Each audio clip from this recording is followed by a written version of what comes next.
Now, after the ceasefire was announced between India and Pakistan on the 10th of May, that is Saturday, today at 12 noon, DGMO-level talks are scheduled to take place. My colleague Shereen is joining us from Delhi to tell us what to expect. Also, some latest news updates coming in with regards to airport closures and what next there. Shereen, over to you.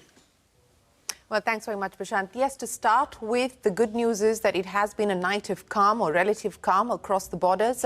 What we did see was that there were some reports suggesting that there may have been some drone activity, etc. But our sources in the Indian government make it very, very clear it has been a night of calm at this point in time. So the kind of ceasefire violations that we saw the previous night, that was not the case overnight. As you pointed out, at noon today, the Director General of Military Operations on both sides will discuss the future course of action. Now, it is important to put this in context. Remember, the Indian side has so far made it very, very clear, both officially as well as unofficially, that the call for any cessation of military operations came from Pakistan, from the Pakistan DGMO, and the Indian DGMO responded.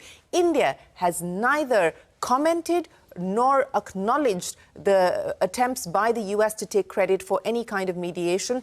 Very different from the Pakistan position, because Pakistan, in fact, the Prime Minister going on Twitter publicly and in that address to the nation, thanking President Trump and many other countries, many other nations for the mediation efforts. India has not acknowledged any of that. India has said that the talks happened at the level of the DGMO after the Pakistan DGMO reached out to the Indian government. Now, we saw that very detailed briefing by the military last night, giving us an assessment of where things stand and also giving us clarity on what happened over the last few days as part of Operation Sindoor. What is also important to note is that two things. One, they are not using the term ceasefire. The Indian side is not using the term ceasefire. They're saying that this is a cessation of military operations. There's a stop at this point in time. It's an agreement, but they're not using the word ceasefire. India has also maintained that if there is any attempt of any further violation, it will be responded to proportionally. It will be responded to adequately, and there will be absolutely no, there should be absolutely no confusion about the fact that India will not respond. So that was, again, something that was highlighted and clarified in that press briefing that the military presented us with facts as well as evidence of what has transpired. Now, post this call today, we will have to wait to see what happens further on the ground as far as activities and operations are concerned. But you were talking about the airport closure. This is our colleague Madiha reporting at this point in time that the NOTAM, or the NOTAM as it's called, for 32 airports. The closure of those 32 airports is likely to be revoked on account of the fact that we are now seeing some degree of normalcy return. So a lot of the airports across the country, especially in the states and cities along the borders, had been asked to close down for civilian purposes. They were only operational as far as military purposes are concerned. Of course, it will take time for airlines to reschedule operations and so on and so forth, even after the closure notice is revoked. So that is going to be something to watch out for as well. But, you know, Prashant, the larger question now in terms of the way forward is also how the India-US engagement proceeds from here.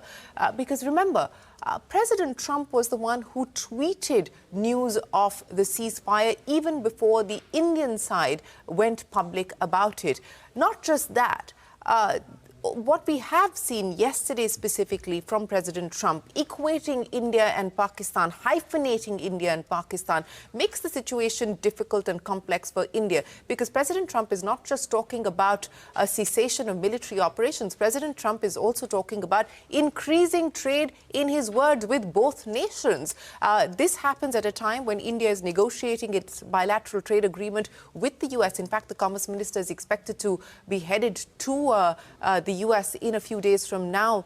Next week is what we were given to understand. So all of this is now going to be seen in another dimension, perhaps, because one will also have to factor in what the US intends to do. The US has talked about a neutral site as far as possible mediation is concerned. And of course, India making it clear at the level of the Foreign Secretary's press briefing that there is no question of a mediation on Kashmir, the only possibility is as far as POK is concerned. So all of these are now moving pieces, are moving parts that we need to look at very closely. But it is going to now be a far more complicated, complex engagement with the US, and India is going to have to maneuver this carefully. And you know, Pakistan is going all out. Shehbaz Sharif tweeting once again, thanking President Trump for the role that he's played in establishing peace in the region. So that is going to be something that we need to be mindful of, and we need to see how all of this develops over the next few days. But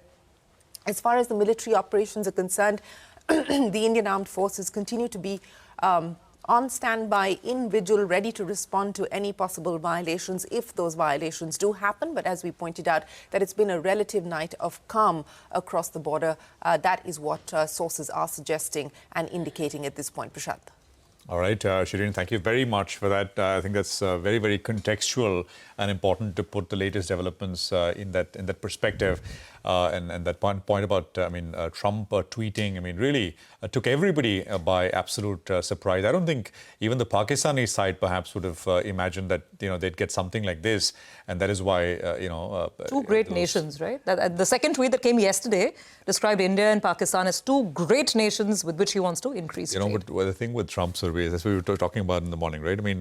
1,500-year conflict. Yeah. So I think you'll have to take... I think in the business and markets fraternity, we are used to this language and these shades of tweets. Yeah. He's talking about firing the US Fed chair one day, on tariffs themselves. Just take a look. 2 days they spoke with China and they announced a deal, right?